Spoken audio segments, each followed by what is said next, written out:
আরজিকরে চিকিৎসককে ধর্ষণ ও খুন বিরলতম ঘটনা। আদালতে এমনই দাবি করে ধৃত সঞ্জয় রায়ের ফাঁসির সাজার দাবি জানালো সিবিআই। তুলে ধরা হলো কোন কোন কারণে অভিযোগ এটি সঞ্জয়ের দিকে। বৃহস্পতিবার শিয়ালদহ জেলা আদালতে সিবিআই জানায়, জৈবিক নমুনার ফলাফল, সিসিটিভির ফুটেজ এবং সাক্ষীদের বয়ানের ভিত্তিতেই তারা মনে করছে সঞ্জয়ই দোষী।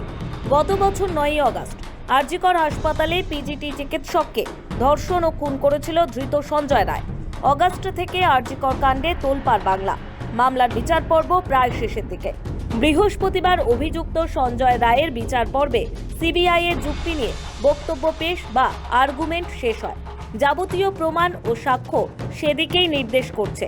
তার প্রেক্ষিতে শিয়ালদহ কোর্টে সঞ্জয় রায়ের সর্বোচ্চ শাস্তির দাবি করে কেন্দ্রীয় তদন্তকারী সংস্থা। বৃহস্পতিবার সিবিআই শিয়ালদহ আদালতে ফাইনাল ক্লোজিং সাবমিশন করে। আরজিকর হাসপাতালে ধর্ষণ খুনের মামলায় ধৃতের সর্বোচ্চ শাস্তির দাবি জানায় সিবিআই। সূত্রের খবর, এই ব্যাপারে সিবিআই এর পক্ষে যে 54 জন সাক্ষ্য দিয়েছেন তাদের আংশিক বক্তব্য পেশ করা হয়। বায়োলজিক্যাল এভিডেন্স বা নির্যাতিতার দেহ থেকে যে লালারস উদ্ধার করা হয়েছে ডিএনএ পরীক্ষা অনুযায়ী তা যে সঞ্জয় রায়ের তা আইনজীবী তুলে ধরেন। এছাড়াও সঞ্জয় রায়ের জামাকাপড় ও জুতো থেকে যে রক্তের দাগ পাওয়া গিয়েছে তাও যে নির্যাতিতার, সেই ব্যাপারও ফরেনসিকের রিপোর্টে তুলে ধরা হয়। সিবিআই এর তৈরি বিশেষজ্ঞদের টিমও যে সঞ্জয় রায়কে একমাত্র অভিযুক্ত বলে রিপোর্ট দিয়েছেন সেই তথ্য সিবিআই এর পক্ষে তুলে ধরা হয় বলে সূত্রের খবর।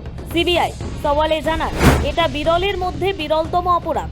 অত্যন্ত জঘন্যভাবে কর্তব্যরত চিকিৎসককে ধর্ষণ ও খুন করা হয়েছে। সঞ্জয় রায়ের সর্বোচ্চ সাজা দেওয়া হোক। সিবিআই জানায়, ঘটনায় গ্রেফতার হওয়া সিভিক ভলান্টিয়ার সঞ্জয় রায়ের বিরুদ্ধে স্পষ্ট প্রমাণ রয়েছে। 2 মাস ধরে 50 জনের জবানবন্দিও রেকর্ড করা হয়েছে। সেই সবের ভিত্তিতে ফাইনাল ক্লোজিং জমা করেছে সিবিআই। আদালতের নির্দেশে 4 জানুয়ারি অভিযুক্তর আইনজীবী বিচারকের সামনে যুক্তি দিয়ে বক্তব্য বা আর্গুমেন্ট পেশ করবেন। তাই অনুমান, আরজিকর হাসপাতালে মহিলা চিকিৎসকের খুন ও ধর্ষণের মামলায় সাজা ঘোষণা এখন শুধু সময়ের অপেক্ষা। মনে করা হচ্ছে আগামী সপ্তাহে এই মামলার সাজা ঘোষণা হতে পারে। সৌভিক সান্যালের রিপোর্ট, সময়, কলকাতা।